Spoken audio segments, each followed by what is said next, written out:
There. Welcome to the second video in a series that's intended to answer a question that's recently been asked by both people who are unfamiliar with the work of Living Resilience Deep Academy and also by people who've been involved with the work of Living Resilience Deep Academy for quite some time. And that question is, what is this work? So thank you for getting to this point. That means that you've watched the first one, which was approximately an hour long, and I'm going to do my best to make any and all future videos, including this one, substantially shorter. So we're going to be moving quickly through this one.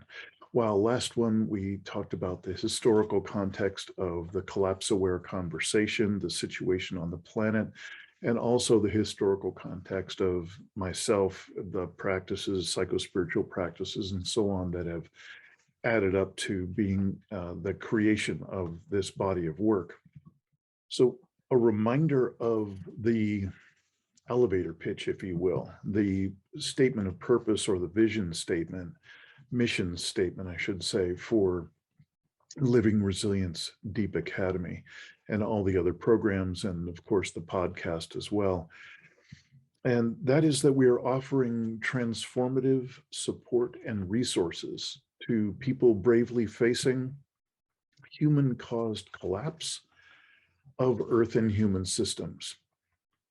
So that's quite a mouthful, but you know that by now because you're involved in some way or another with the collapse-aware conversation, whether you're brand new to it or you've been around it for quite some time. You know that this is a multidimensional problem, and it is also the largest predicament that human beings have ever faced collectively in human history. So we here in Living Resilience Deep Academy have offered two different ways to be introduced to this work and further introduced to the collapse-aware conversation. It basically boils down to there's a long version and a short version. I still hold out that there's a lot of value in doing the original 2-session series, the long version of Introduction to this work. The 2 different courses online are called Living in Two Worlds and Resilience. And we're going to go lightning fast through some of the core elements of that in this video. There's a short version, as I said, of the introductory material that was recently introduced called Dancing at the Edge. And that took approximately a 2-month process and took it down to 5 consecutive Saturdays, and with an individual or small group session in between those Saturdays, which can now be watched in a recordings only version anytime, and we'll be offering more of those live sessions a number of times each year. So whether you're doing the long version or the short version, you're gonna be stumbling into right away what we call the stages of awareness. It is loosely based on the work of a Canadian blogger named Paul Chafurka.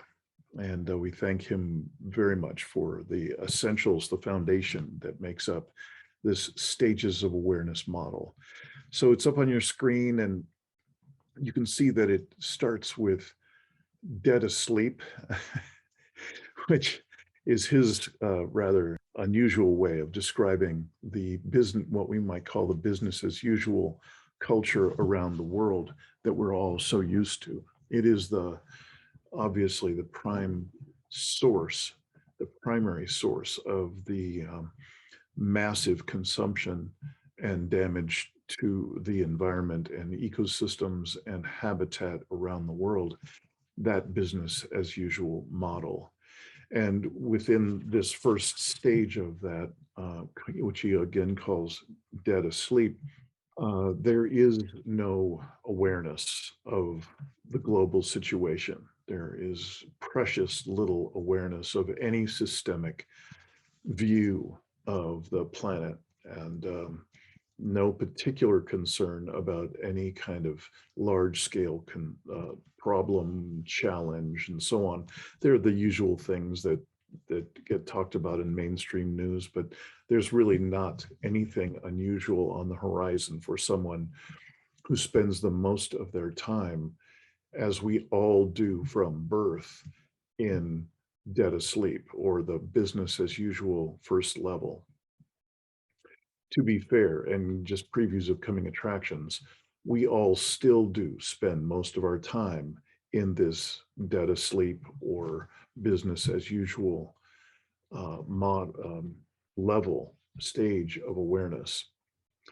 So the next level up is one problem, meaning that there's a little bit of head above water, if you will, a chance to see that maybe there's something larger scale. Maybe there's something a little bit more than what our business as usual functionality can really handle. There's something that shows up as important to me as a person who's stepping into that level, that's important enough to think, wow, maybe this won't get handled if I just sit back and do my life. Maybe I need to bring a special level of attention and focus to this one problem level. You can see this around the world, and especially, for instance, in the USA in these past couple of years. There's a tremendous amount of energy going into people who have one fixation on one problem that is most important to them. And that has a number of dynamics to it, which we go into quite a bit at length in the longer versions of our course. But suffice it to say that this is a very contentious and angry level. There's a tremendous amount of anger and polarization in this level of each person who's at this level tends to have their own single fixation on a problem, and much to the rejection of all the other people who have their fixated attention on their one problem. So the next level up is many problems. So they're starting to see that, well, maybe I'm not alone, and maybe I can start to expand my view a little bit to include other people who are not identical to me, and that they might have problems as well. And still, there's not much in the way of solutions or problem solving or cooperation. It's just we've expanded enough to include there might just be a valid way in which other people on the planet have similar levels of concern in their own lives. It's not much of a step, but it's a step. The next level up is many problems interconnected or interrelated, or starting to imagine that the term that's often used, that there's an interbeing on the planet between various parts of a system, that we're starting to see that we could be connected around the world in an otherwise inexplicable way. We start to see that there are systemic relationships between people, between cultures, between nations. And we're starting to also see that there are systemic interrelatedness relationships between human beings and other life on Earth. So the last level is interconnected problems and also interconnected predicaments within those systems. And in this case, the punchline obviously is that this is a human-caused predicament. That's our particular view of what we're all now facing. So that, in a rapid-fire summary, is what one would be exploring in the Living in Two Worlds, the first of the two long-form introduction courses. The next one is Resilience. That's the second of two long-form introductory series, makes up the two. And as you'll see now on the screen, there's a way to notice a type of resilience skills, a skill set that can be taught, can be learned, can be pretty easily absorbed uh, at each level, and particularly at the earlier levels. Um, well, let me just talk about it. So with the dead asleep level, we've had to redesign the entire first level in the resilience program because what we saw during the COVID year, the lockdown year, we saw a level of not just low level resilience skills. We actually saw a collective expression of an anti-resilience in the USA and elsewhere on the planet. Was particularly aggressive and visible, and still very visible in the USA. There's a amount of fragility that is built into the human systems, especially politics and economics, and then an unquestionable amount of fragility and destruction involved with our relationship with the planet. And there's basically an anti-resilient functionality or dysfunctionality in the human presence with regard to both human systems and earth systems. So the first level up from that is survival or first aid level. And this level is well expressed in the early stages of this introductory material that I'm talking about in the long form course. We barely touch on it in the short form course. All these resources are available to anybody who signs up for any of our courses. So it's just a matter of a deep dive if you choose to do that. There are wonderful skills put together by top-notch providers, and we found a few of them. We offer them up from the Community Resilience Model from Elaine Miller-Karras and the Trauma Resource Institute. These are the people who come into a community where a hurricane has gone through and devastated their neighborhood. They're all sleeping together in the high school gym and wondering how we can get our lives back to normal. And these are the folks that come in and train those folks who have had this devastation occur, train them in the self-regulation and co-regulation skills, the skills of being able to bring themselves back to a sense of normalcy or a sense of center, that they obviously have been knocked off of center by this devastating event. So survival, excuse me, this is the survival level or first aid level resilience skills that are, we're saying is available at this first level up from business as usual.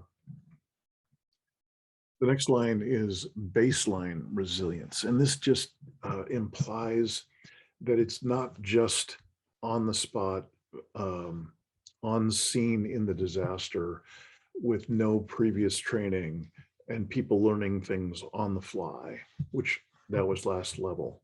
And that's still useful. But this next level of baseline resilience is a set of skills that just take a little practice, that assume that you've got a little lead time before your community has some sort of large scale disaster or event that resilience skills are needed for. So baseline resilience skills, again, these are clearly articulated and spelled out and offered up in any of our longer form introductory courses, but talked about in detail far less in our short form course. The next level up is advanced resilience skills. And again, these are the next level of engagement. It just takes some time. This takes some practice. This takes some study, but they are so worth it. And these are clearly articulated again in each of the courses. And a deep dive is just a click away for those who are wanting to take on that kind of practices. That's what we specialize here in, is to provide the support and resources to be able to have people be able to not just endure or survive major traumatic injury events that are going on in their neighborhood and so on, but to actually learn in anticipation of and even in the midst of those kind of events. So the the last level, the highest level that we've been able to find to match up with the stages of awareness is what we call transformative practices. And these are truly exceptional. These are from thought leaders that are alive today and from a number of different fields of study that are directly related with this kind of um, extraordinary demand on the human presence. And these also involve a number of different of the faith traditions or wisdom traditions that go back thousands of years. These are psychospiritual practices that go deep. And it's interesting that I've found a tremendous amount of overlap, and there's a deep resonance with this idea of this level of practice in a number of the faith traditions that are present in the world today. So this is not necessarily new to many communities on the planet. In fact, there are whole nations, whole regions on the planet that have been in a collapse-aware scenario for decades, perhaps as long as they've been around.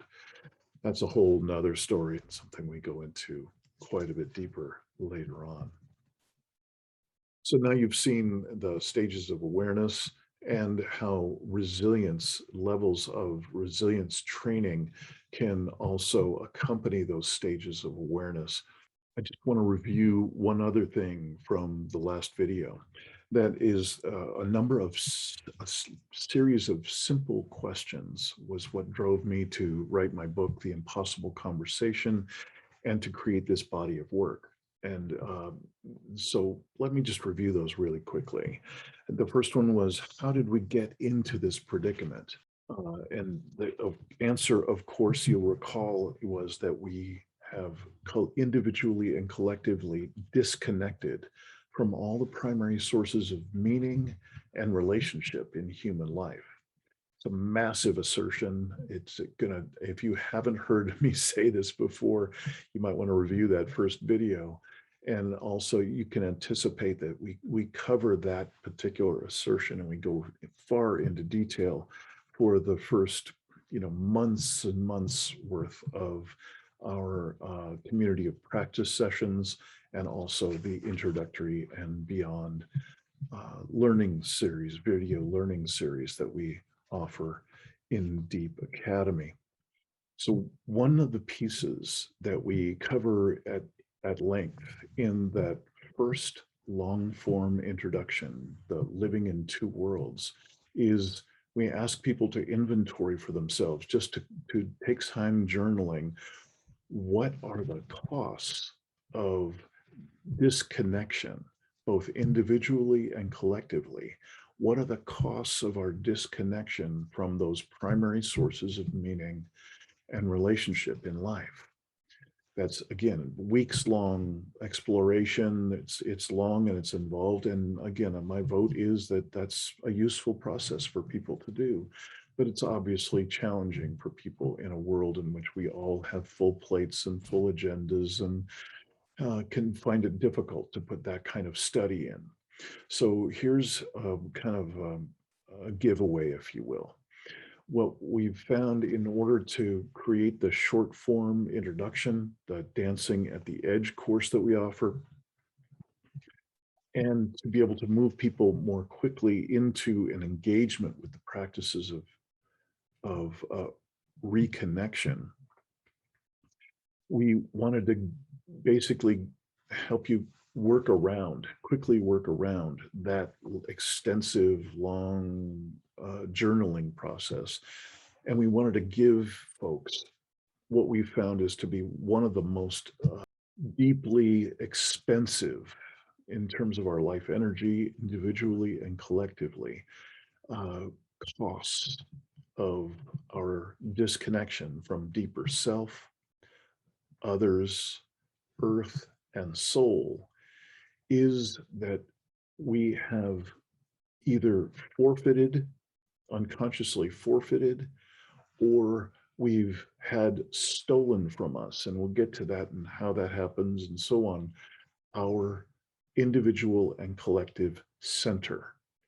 Remember I mentioned about being in that emergency setting in which you're sleeping together with other families in local high school gym, and your community's been devastated by a hurricane.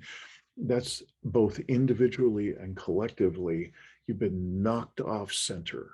You're no longer having the full presence, the full awareness, the full ability to connect and even be of any kind of real assistance or service to the ones you love. When we're knocked off center at that level, it can be extraordinarily debilitating. So the quickest way we know of getting people to a level at which they can really start to engage with these practices is to assert that this is what's happened for us individually and collectively. Perhaps there are those who would say this has been going on for hundreds, if not thousands of years at some level.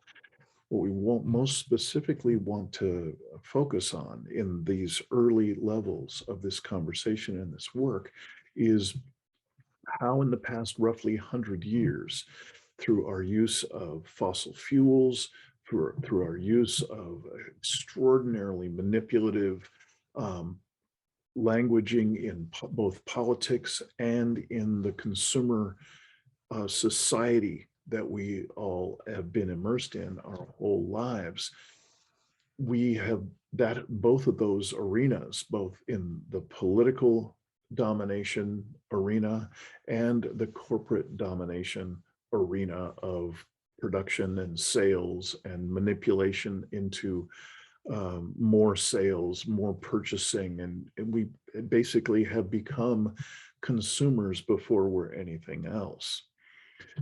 So I'd like to assert, and we are collectively here in Deep Academy asserting that we have had either the forfeiture, individual and collective forfeiture of our center ongoingly without having to have a hurricane, or we've had the theft of our individual and collective center. So this is really the cornerstone of this work.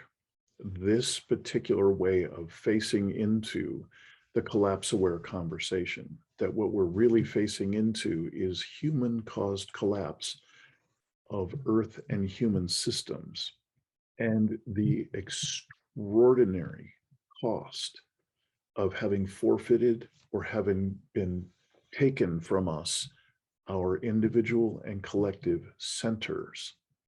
So what we've come up with here in Living Resilience Deep Academy is at each of those levels of both stages of awareness and stages of resilience training to go with them, we have found a way to gather our own individual and collective practices of reconnection. Core of that, like how we define reconnection, is basically how can we reclaim that center. This may be a little difficult to track with, but see if you can just imagine if there were a way to offer those families huddled together in that high school gym after the hurricane, wondering how are they going to get their lives back together? How are they going to take care of their own children as they're, sleeping on the floor in the gym? There's a unique skill set. There's a unique set of resilience skills that at that most basic level, that first aid level, are essential for someone to be able to reclaim their center, to be able to reclaim their ability to be present in the face of larger and larger stressors. That's a very worthwhile skill set to learn, and it is possible to learn it, and it's possible to learn it in short order. That's what the Trauma Resource Institute and others are teaching people in those kind of disaster settings. What we're saying here is that at each of the levels, the stages of awareness, and each of the concomitant resilience skills levels that go with it, those skills are learnable. It is possible to reclaim center at higher and higher levels, which would mean that we would effectively be expanding individually and collectively, expanding our ability to be present in the face of larger and larger stressors. Another way of saying this, without getting too complicated here, is there's a whole field, one portion of the extraordinary people who are working on this very topic, which is called sense making. Like, how do you make sense of the craziness that we've got going on politically and economically and environmentally and socioculturally? How do you make sense of so many problems and challenges and predicaments all at the same time? And there's one element that I've just been really appreciating as I've seen it fit, be such an important element at any of those levels of resilience training that go with those stages of awareness. And that's called anti-fragility. What we've seen in this last COVID year, and now, especially in the USA, we're at an extraordinarily fragile time.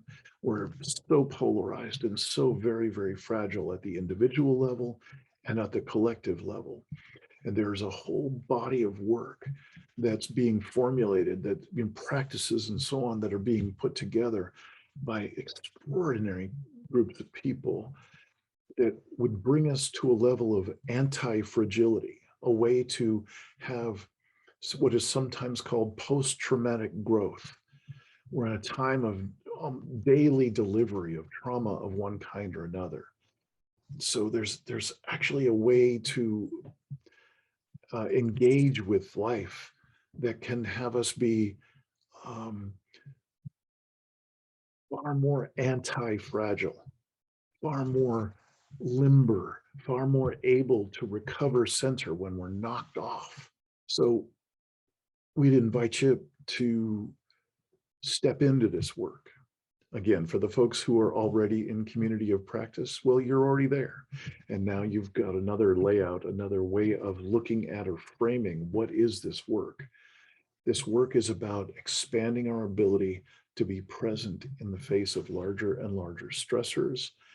And by doing that, we do that by choosing and engaging with and embodying our own individual and collective practices of reconnection, practices that bring us back to center.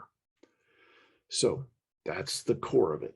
That's the kind of nutshell version of what is this work about. Living Resilience Deep Academy, also the community of practice, kind of the core place where we make it happen. We share practices, engage with each other, and support one another, hold space for one another when we're in the kind of tough moments of that inner work that's implied. So I welcome you. If you're brand new to this, I hope you will deep dive into one or more of these introductory level courses that we offer. I hope if you've already been through those, if you're already a member of the community of practice, I hope you've got a clear picture now of what are the cornerstones of what makes up this work. Really look forward to creating a whole new dimension of the work that we're currently starting to commit to and design and co-deliver with one another within the community of practice. It's a very, very exciting time. So again, welcome if you're brand new. Welcome at a new level if you've been at this a while. And look forward to talking with you in the third video in this series.